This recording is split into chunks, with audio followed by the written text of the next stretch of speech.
Good evening. Let me call the Rich County Administration Finance Committee meeting to order. Mr. P, who is the chair of this committee, is out on a business trip. And per council rules, I was about to say the senior member, but the longest serving member of council would normally the serving member usually would take over that role. Madam Clerk, can you call the roll? Pugh, Here. Thank you, Mr. Livingston. Little, Livingston, Here. Weaver, Here. Aline. Here. We have a quorum. Thank you, and let me welcome those members who are not on the committee who are present as well. Mr. Horacio, and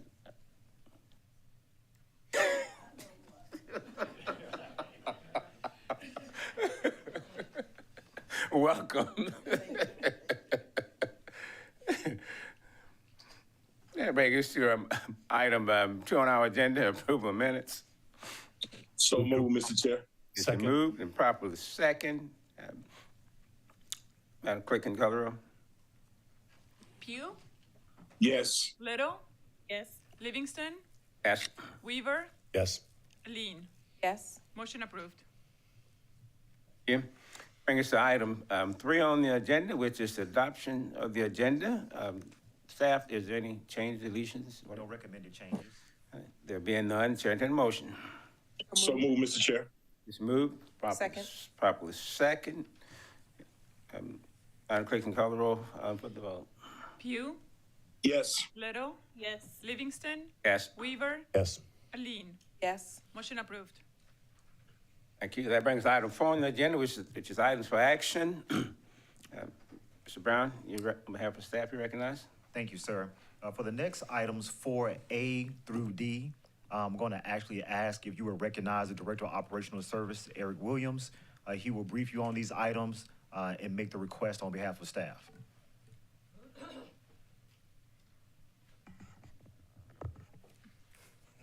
Good afternoon.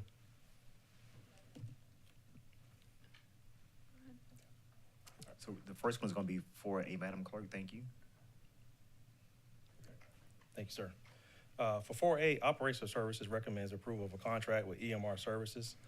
This is a contract for demolition and abatement, asbestos abatement for for the old antique mall located at 2956 Broad River Road. It's a project that was slated for demolition. Once this demolition is completed, we will turn the site into a greenfield and have it ready for construction if for future use. That's right. Sorry. With that Yes, sir. First staff recommendation, questions, discussions? Mr. Weaver, you recognize. Thank you, Mr. Chairman. Just one question, not to get too far afield here, but how did we come to own this property? Was it from a tax sale or too long a story, Mr. Brown? She's shaking your head. No, I don't know the history of the county has had it since I've been here, and it's been in disrepair since I've been here, so I'm not sure how the county came to own it. Okay. Purchase done the same time. Mr. Chair. Revived Richland County and when the county bought the mall and other, when the county was in the buying mood, they bought that property. Okay, I was just curious. Okay, thank you. Mr. Chair. You recognize. All right, sir. I'm definitely excited about the opportunity of this property being demoed. It's definitely an eyesore. Of course, a lot of people don't know that I used to represent this area before restructured our districts, and so I know a lot of people will be excited to see this turn into a green space. And I guess my next question is: have we identified anything that we plan on doing with this in the future? I had some ideas, but of course, Mr. Livingston, this is your area now, so my ideas are null and void. So are we planning, is there any future plans for this area going forward, or are we just demoing it, turning it into a green space and waiting for future plans? That part, Mr. Pugh. Okay. All right. Sounds good. Thank you. Any other questions reference this item? If not, I'll entertain a motion. Move to approve. Second. Moved and properly second for adoption of this item. Madam Clerk, can you call the roll? Pugh, Yes. Little, Yes. Livingston, Yes. Weaver, Yes. Aileen. Yes. Motion approved. That was item 4A. Ms. Reed, you recognize item 4B. All right, for item 4B, staff recommends council approval of a contract in the amount of $247,452.30 with Guardian Fueling Technologies to provide fuel tank replacement services and fuel management systems upgrades at fire stations 22, 17, and 14. What it essentially does is replace the aging fuel tanks that we have there. Some of them are starting to age, deteriorating, even get to the point where they may actually leak. Those will result in some DHEC violations if we allow that. We're trying to be proactive in replacing this, and this also updates our fueling technology as far as the system to Guardian or a fuel master system, which allows the county to track the fuel that is actually being used at those fire stations. Staff recommendation, is there a motion? So moved. It's moved. Second. And properly second discussion. Any discussion reference to item 4B? There being no questions, Madam Clerk, can you call the roll for item 4B? Pugh, Yes. Little, Yes. Livingston, Yes, Weaver, Yes. Aileen. Yes. Motion approved. thank you. Recognize for, is that yours, item 4C? 4C, yes, sir. You recognize? Thank you. Staff recommends council approval to execute a contract with CGL Facility Management LLC in the amount of $1,071,381.24 to implement a comprehensive maintenance program at Alvin S. Glenn Detention Center. This would be a maintenance agreement with CGL that would provide maintenance for every need at Alvin S. Glenn, mechanical, plumbing, any type of issues that arise. They would respond and take care of any issue or maintenance issue at Alvin S. Glenn. Entertain a motion reference, staff recommendation, Alvin S. Glenn. So moved, Mr. Chair. Mr. Move, is there a second? Second. Moving properly second discussion. Ms. Weaver, recognize. Just a couple questions. So this will be a new contractor at Alvin S. Glenn? Is that correct? Yes, sir. Okay, and so I'm assuming that someone else has the contract now? Currently, operational services and the detention center kind of dually handle all maintenance currently. Okay. I think there's been a issue with having staff fill those positions, the maintenance positions there. So we're trying to supplement and use a contractor, outside contract, to provide those services. Okay. So we're bringing in someone from the outside to do it. Correct. This is to allow it to be efficient in responding to the needs of the facility and provides consistent service rather than relying on trying to fill vacant positions for people who don't want to work in that type of work at the jail. Okay. Okay, thank you. Ellen, you recognize.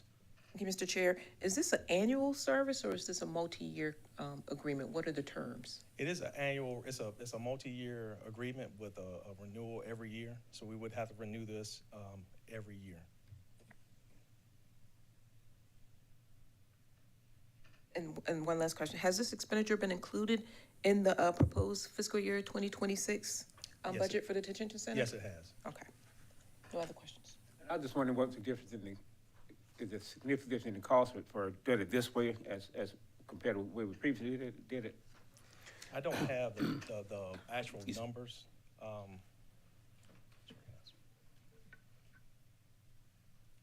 Mr. Chair, if I may.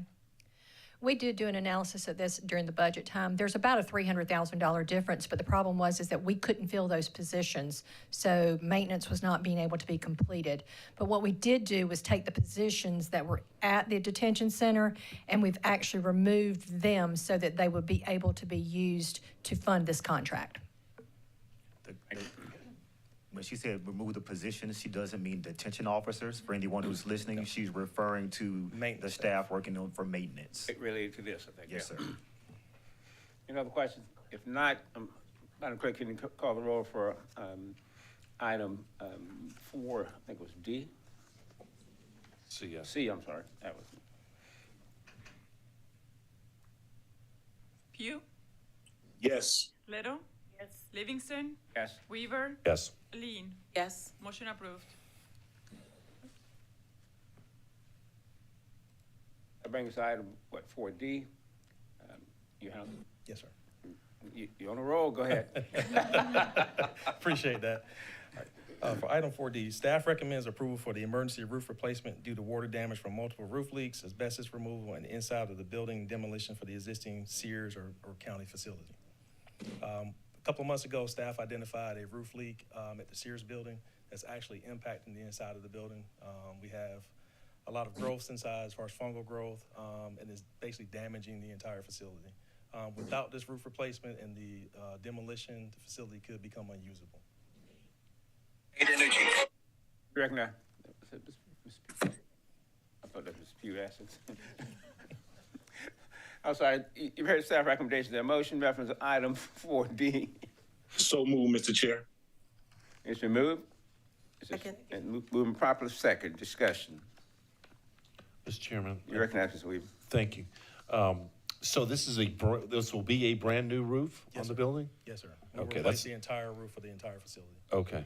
And which of the two bidders are we going with here? So there was a proposal by ServPro and then also MBCon. Okay. The proposal by ServPro was significantly higher than MBCon. I see so that, yeah. We were gonna go with MBCon as far as, Good move. Big difference too. yes. Yeah. All right, so this will give it, do we know how many years on the roof? Is it a It would 20, be 25? It'd be a 20-year warranty on the roof. 20-year, okay. Okay, thank you, Mr. Miss- Chairman. Mr. Chair, Recognize Mr. Pugh. Director Williams, do we know exactly how long it's going to take for them to demo and prepare the roof? Yes, they've given us some indications that it would take probably around 8 weeks as far as getting the roof replaced and starting the demo. They're already mobilized on site, so that kind of shorts the time as far as mobilization. All right, and I guess my next question would be: these are the boxes that we already currently own? Can somebody help me out on what side of the building that's on? I'm trying to visualize it. Yes, that actually, if you're on Two Notch Road, that actually would be the front entrance, the front approach. It would be right there where you have the dock and the bays. So it'd be that very first building as you approach on the right. All right, thank you, Director Williams. That's it, sir. Mr. Chair? So there's like a $1.8 million difference between MBCon's proposal and ServPro, but correct me if I'm wrong, in terms of MBCon, there's a guaranteed maximum attached to their proposal, so that means it will not go over this amount, is that correct? That is sort of correct. So Okay. there are some issues, there may be some issues that arise with the roof as far as decking being replaced or asbestos, discovery of asbestos that may drive that cost up a little bit. So is that why ServPro's amount is different, substantially different? ServPro is a remediation company. Okay. So they were looking at remediation for mold, fungus, that actually drove their cost up a little bit higher. The scope of the services are exactly the same for MBCon and ServPro. But MBCon's amount could increase. It could increase, yes, ma'am. Other questions? Mr. Chair? You recognize? Yes, sir. With my colleague asking that question, Director Williams, do we know, I know it's hard for you to project the future, but do we know how significantly that price will increase outside that 1.8 that ServPro had compared to what MBCon has said? Yes, so in the conversations we had with MBCon, so the roof decking itself, as far as being replaced, could be a significant cost.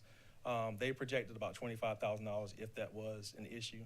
Okay. The asbestos abatement, depending on the asbestos and what's discovered, that could be an additional funds. We talked about maybe about $50,000 to $75,000 additional if that was discovered as far as the abatement, but it wouldn't be as significant as the ServPro I got you. proposal. So do we know the exact number, how far it will come up under the 1.8 that ServPro is predicting? We would not know until the roof is actually torn off.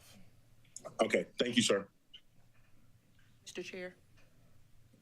Recognize. But even if the number does increase, there would be sufficient money in the budget to handle the increases? Yes, ma'am. Okay, no questions. Other questions? All right, Madam Clerk, can you call the roll for item, I think it was 4D? Pugh, Yes. Little. Livingston. Yes. Weaver. Yes. Lean. Yes. Motion approved. Bring us to item 4E, procurement award contract, public safety uniforms. You gonna leave us now, huh? All right, we'll give you a break. No,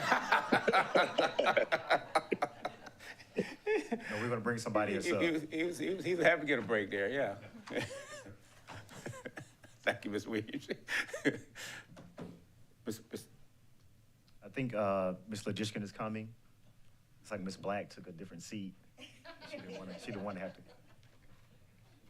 Mr. Wade, all of them, huh? Go ahead. Good afternoon, Jennifer Ladishkin, Director of Procurement. I am presenting tonight the award for public safety uniforms to Harrison's Workwear LLC. Procurement did an RFP for public safety uniforms. This was for the Sheriff's Department. We can also include the detention center and animal care and special services. All of them wear public safety type uniforms. And Harrison's Workwear, while they were the only submission, they have been deemed to be responsive and responsible, and they actually are the current provider of uniform services for the Sheriff's Department. Heard the staff recommendations. Is there a motion? Mr. Chair, Ms. P, you recognize? I'd like to make a motion for approval, sir. Just move for approval. Is there a second?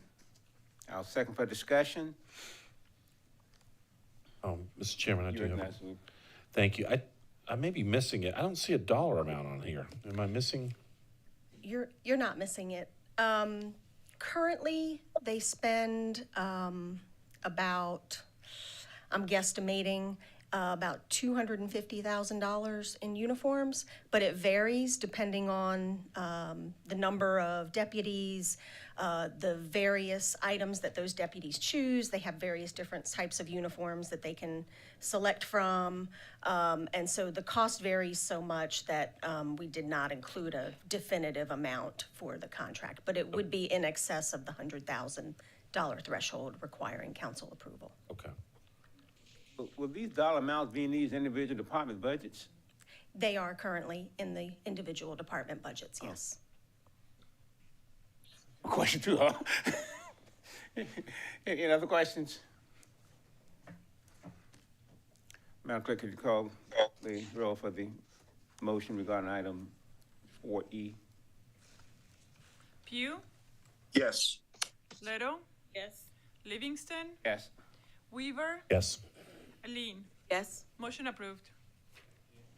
That brings to item 4F, Public Works Solid Waste Recycling Excavator Purchase. We have General Manager Cindy Castiluccio here. She's gonna present this item. Good evening, everyone. Guys, Thank you, sir.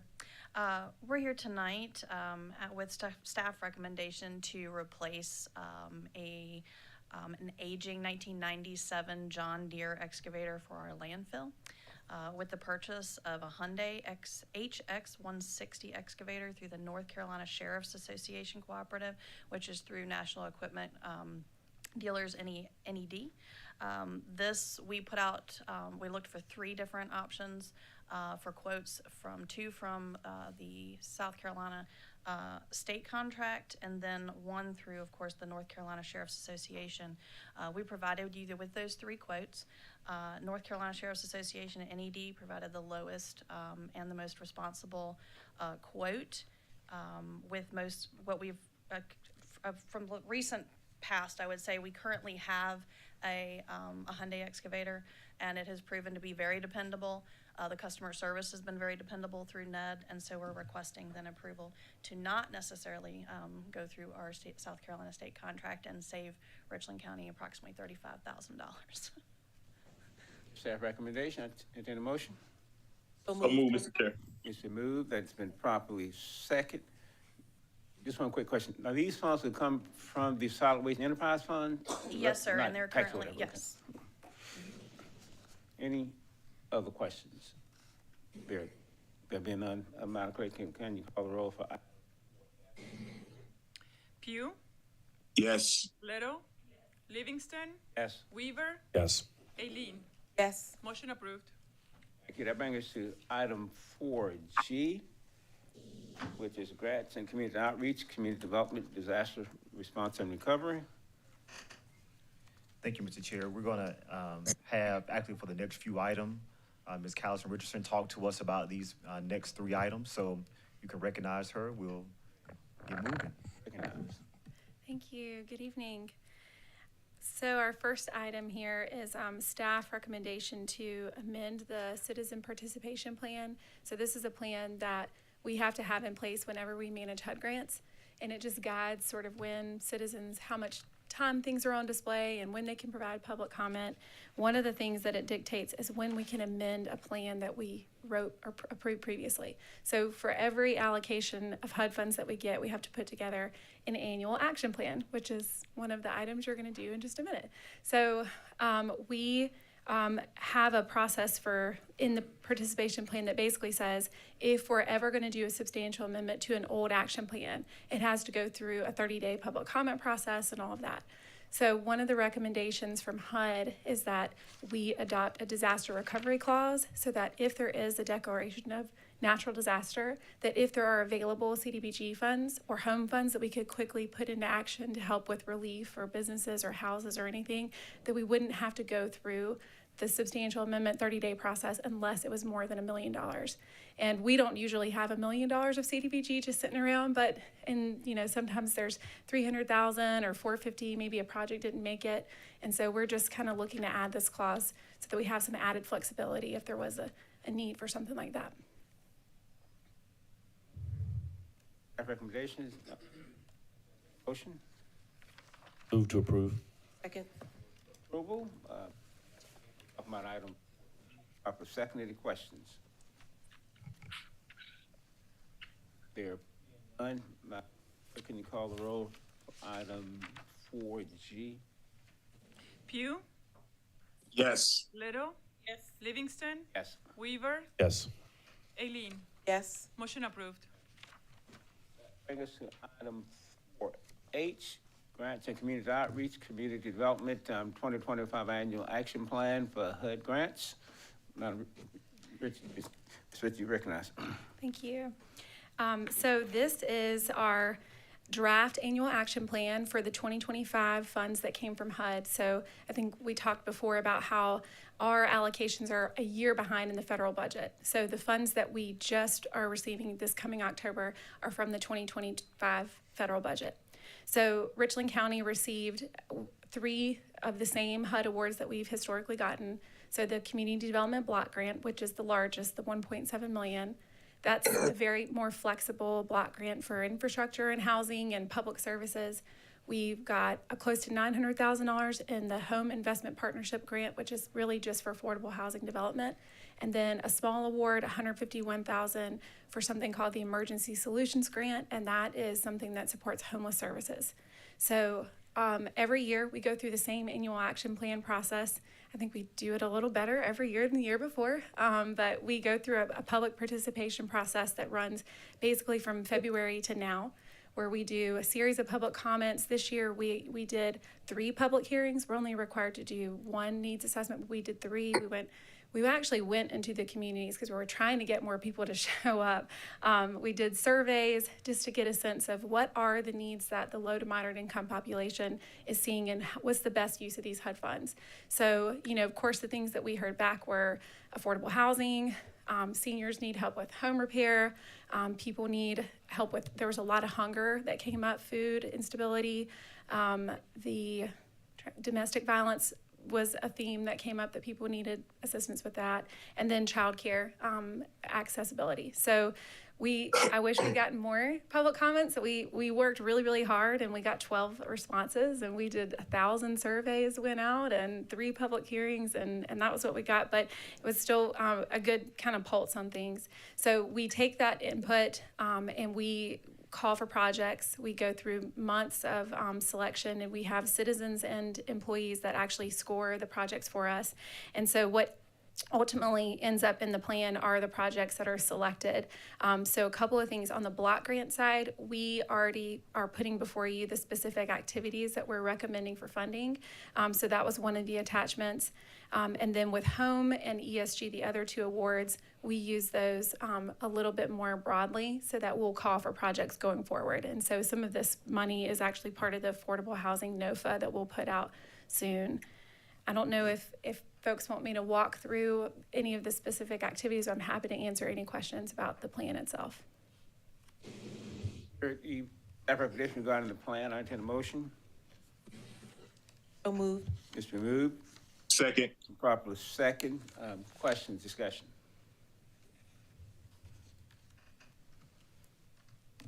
And then, Madam Clerk, can you call the roll?